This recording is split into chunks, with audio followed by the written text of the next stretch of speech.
Are you enjoying this podcast? Well, you have KUOW members to thank for that. KUOW members make the trusted local journalism and storytelling you hear on this show possible. Become a member today and help support the production of this podcast. It only takes a minute. Make a donation at KUOW.org or follow the link in the show notes. And thanks. You're listening to Soundside. I'm Libby Denkman. Last night, President Biden sat down with NBC's Lester Holt and answered a question on everybody's mind. Mr. President, you've been in politics a very long time, so let's speak frankly. We're all adults here. Has this shooting changed the trajectory of this race? I don't know, and you don't know either. And he's right. We don't know how last weekend's attempted assassination of former President Donald Trump will change things. But at least for now, some corners are calling for unity and dialing back of extreme rhetoric. Another development, the public calls for the incumbent president to pass the torch within the Democratic Party have quieted, as attention instead turns to the Republican National Convention in Milwaukee. Now, the motives of the gunman are still unclear, but as the RNC kicked off yesterday, Republicans were quick to link the shooting to campaign rhetoric from the Democratic Party, including a recent statement by President Biden to, quote, put Trump in the bullseye. It's something the president disputed yesterday with Lester Holt. I mean, focus on him. Focus on what he's doing. Focus on his policies. Focus on the number of lies he told in the debate. There's a whole range of things that, look, I'm not the guy that said, I want to be a dictator on day one. I'm not the guy that refused to accept the outcome of the election. The president also pointed to Trump's language as inciting violence instead of his own. This is not the first act of political violence that has occurred in America in recent years. Just to name a few, January 6th, the 2017 shooting at a congressional baseball practice. And in 2011, another member of Congress, Gabby Giffords, was shot in the head while meeting with constituents in Arizona. 6 people at the event were killed. Congressman Adam Smith represents Washington's 9th congressional district, which includes areas from Auburn to Bellevue, parts of Seattle. And he's also a close friend of Gabby Giffords. And he joins me now. Congressman Smith, thank you very much for being here. Well, thanks, Libby. Thanks for giving me the chance. So I do want to give a disclaimer at the start. We have a connection. I worked in your D.C. office for a year in 2011. I think I was maybe the worst and shortest tenured press secretary you have ever had. I ran absolutely not. I mean, shortest, perhaps, but you did an outstanding shortest job, tenured, so. yeah. Well, I ran right back to Seattle into journalism, and here we are. But it's really good to talk to you after many, many years. Absolutely. Good to talk to you as well. So I joined your office not long after Gabby was shot, after Congresswoman Giffords was a victim of this attack. I remember you flying to Arizona and Texas a lot back then when you were visiting her when she was in rehab and with Mark. What did this weekend's assassination attempt bring up for you? Well, I think it's got so many similarities that it's truly frightening. And there's 2 big aspects to this. One, we have a major problem with violence in this country. There are far too many disturbed individuals out there that we have not figured out how to deal with, and they have far too easy access to firearms. And that is a terrible combination. But the second thing, and I felt this back, when Gabby was shot, the person who shot her was not political, okay? But the hateful rhetoric that was circling around her in the campaign back then, the calls in many instances for things that sounded a lot like violence, I think do have an influence on people in that disturbed frame of mind. Now, the troubling aspect of this is that Donald Trump has done more than any other political figure in this country to sow the seeds of that, to fan the flames. He has routinely used very hateful rhetoric. He's tiptoed right up to the line of saying that violence is okay. He excused the January 6th rioters. He excused the violence in Charlottesville. He was one of many that was mocking of Nancy Pelosi's husband when he was attacked. So my thoughts are certainly with the president. Nobody should be subject to this type of violence. But to hear Republicans now come out and say, oh, it's all because Democrats have been so against Trump, I mean, that just is not accurate. If they want this rhetoric to change, it can start with them, and it can start with Trump, and it can start with his supporters. I agree. It needs to change, but they should be looking in the mirror right now. And I want to get to more on that. Gabby Giffords, of course, after the shooting, she threw herself into gun violence prevention work. Mark, her husband, is now in the Senate. Have you seen them lately? Have you talked to Gabby lately? And how is she doing? I know she's got ongoing speech therapy that she's been working on, things like that. How is she doing today? Yeah, I see her every couple of months. I saw her about a month ago. She had an event for her birthday party, actually. And I talk to Mark fairly regularly.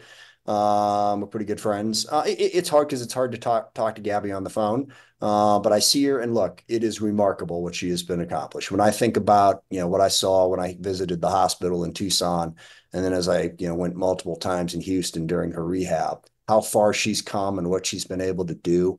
It's a testimony to who she is, her courage, and it's really inspiring to see what she's been able to do. I remember feeling the fear that instilled in staffers, for example, Absolutely. After this public, shooting where 6 people again were killed. How do you feel these days? Again, there was the congressional baseball shooting. When you go out in public, when your staff holds events, I mean, it has to be on your mind. It is, and it's on the mind of my staff as well.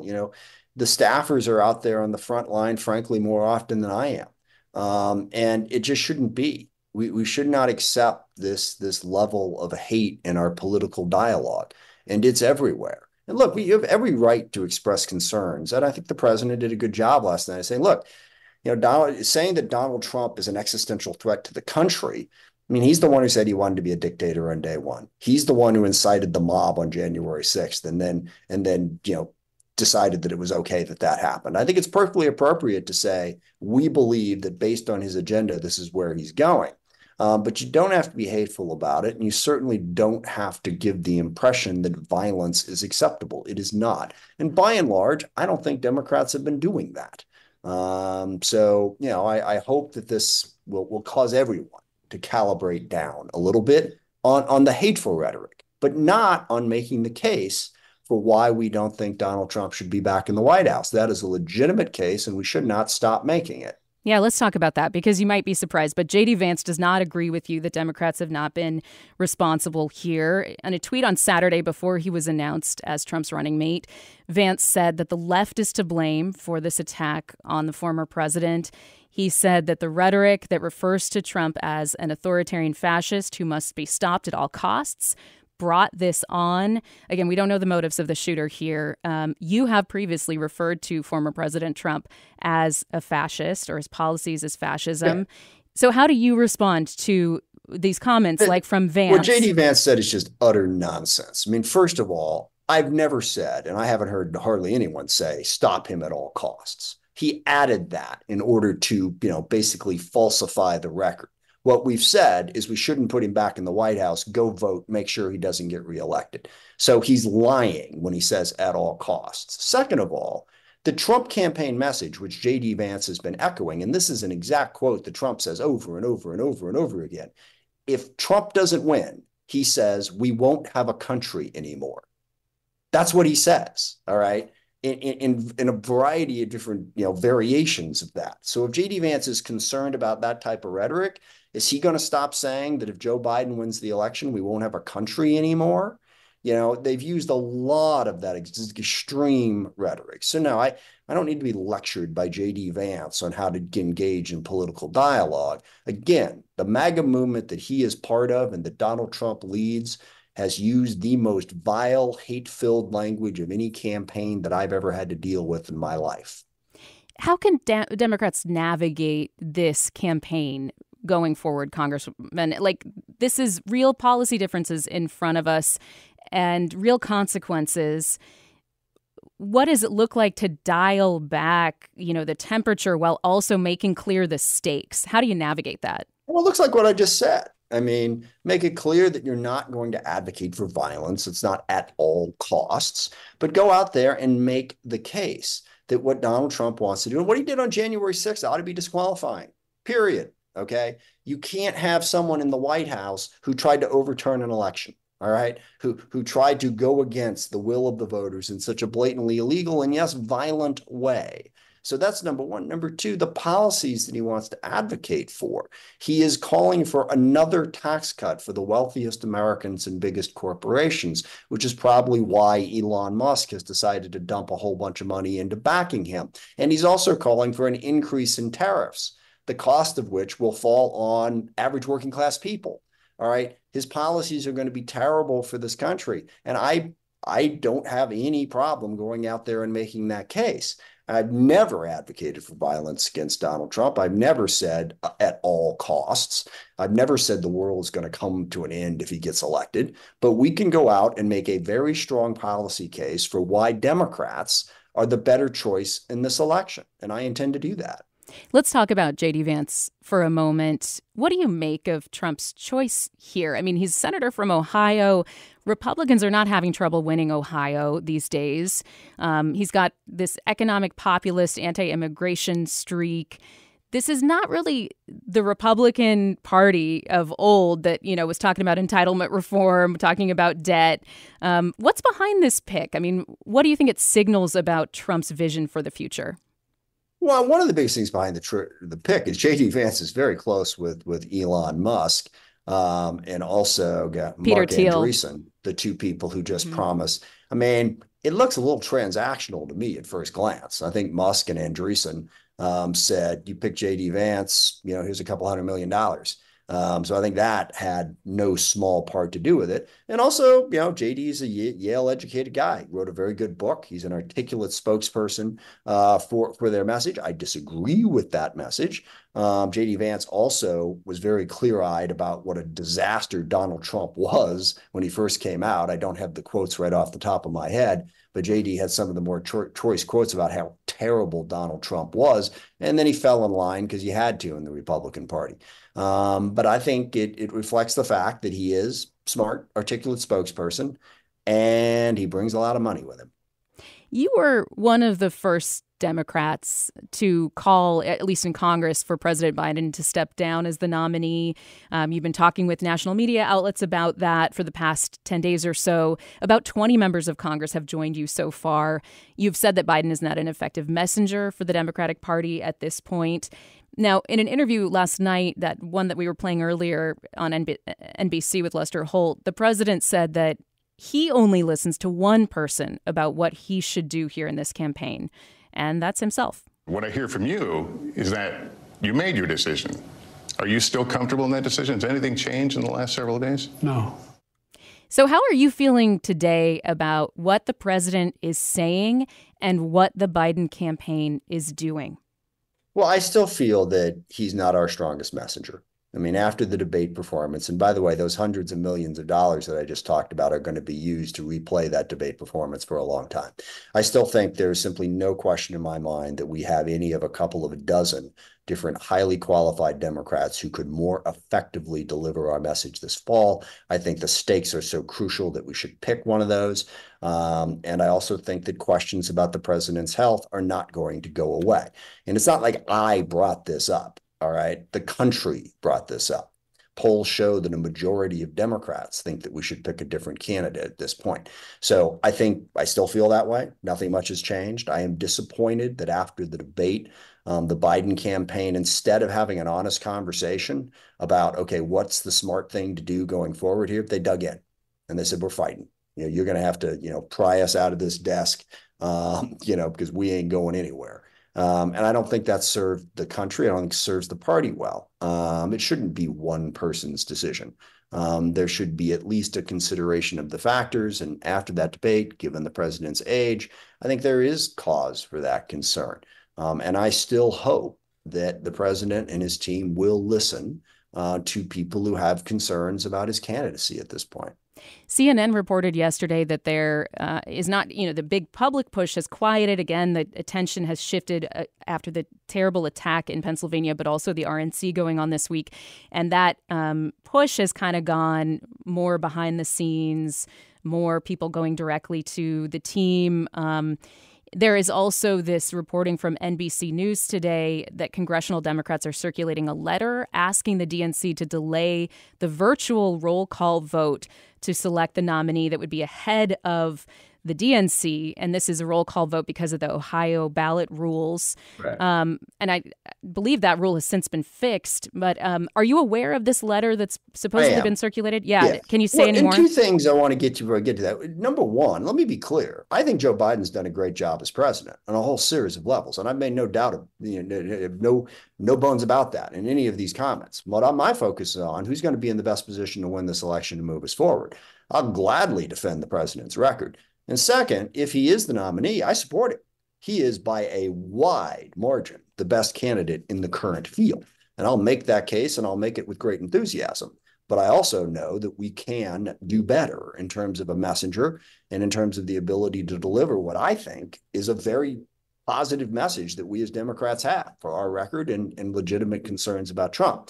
Yeah, the DNC is trying to move it up, nominate him more quickly. And I signed on to a letter saying, no, let's do it by regular order here. There's no need to run this through. And I'm hoping that once the Republican convention gets done, I know that there are people who are still having private conversation with Biden's team about the concerns going forward. But again, let me emphasize, he's done a great job as president. I'll vote for him. But as Democrats, given the stakes in this election, and the stakes are real, Donald Trump is who he is. We don't want him back in the White House. Shouldn't we do everything in our power within legal, nonviolent means to win that election? Biden says that there are millions of Democrats that voted for him in the primary and that would be disenfranchising their votes. Your response to that? Well, watch Jon Stewart on July 8th, Monday night. He makes a pretty good case on that as well. My response on that is, if you showed that debate to those voters right before they voted, do you think that would have changed the outcome? Do you think they would have had a different opinion? I think we've got some new information that has come up since those votes were held, and I think we ought to honor that new information and give those delegates at the convention the chance to say whether or not they think that's still the case. Do you think that President Biden can win in November? Yeah. I think he can win. I think it is vastly more likely that the Democrats will win if we have a different candidate. It's hard to 100% quantify that. But look, Trump is the threat that he is. The MAGA Republicans are not popular with 50% plus one of the country. We have an opening. And also we got a good record to run on. I just want somebody, I'm watching that debate. And you know me, you worked for me. I'm pretty passionate about making a case, one way or the other. And, and I'm watching, you're my champion. You're my person. Okay. Make the argument. Come on. You couldn't do it. I have to say, I was surprised, though, because, when you did step forward, because I do know you, I know you don't do anything without thinking things through so carefully. And you're a very strategic thinker.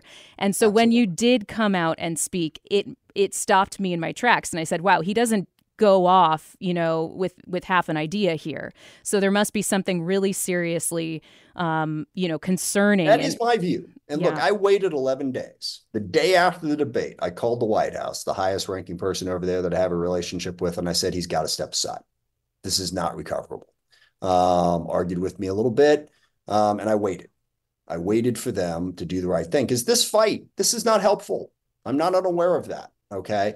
All right? But the debate and the president's performance in other areas is what's driven this debate. So yes, I waited, but after 11 days, it just occurred to me that unless someone says something publicly, this isn't going to happen. And it's too important. So yeah, that's why I reached that conclusion. And we're going to see what happens again with this letter that you say you have signed on to this letter to try to delay the roll call vote that would nominate the president ahead of the DNC. We'll see what happens. Yeah, not so much. To try to have it done the way it's supposed to be. Right. Done. Go back to regular order is what you said. Exactly. Yeah. Not sped up. Yes. And we'll watch how that unfolds, of course, and the rest of the Republican National Convention in Milwaukee will still be going on this week. Congressman Adam Smith, I really appreciate the conversation today, and thanks for joining me. Great to see you, and thank you for having me. Good to see you, too. Yeah, Adam Smith represents parts of Seattle and the East Side in the 9th District from Federal Way to Bellevue, and he is the ranking member on the House Armed Services Committee. Thanks for listening to Soundside. This show is only possible because listeners support us. If you're able to give right now, please check out the show notes for a link to donate. And don't forget, you can listen live on KUOW 94.9 FM Seattle at noon and 8 p.m., Monday through Thursday, or anytime online at KUOW.org.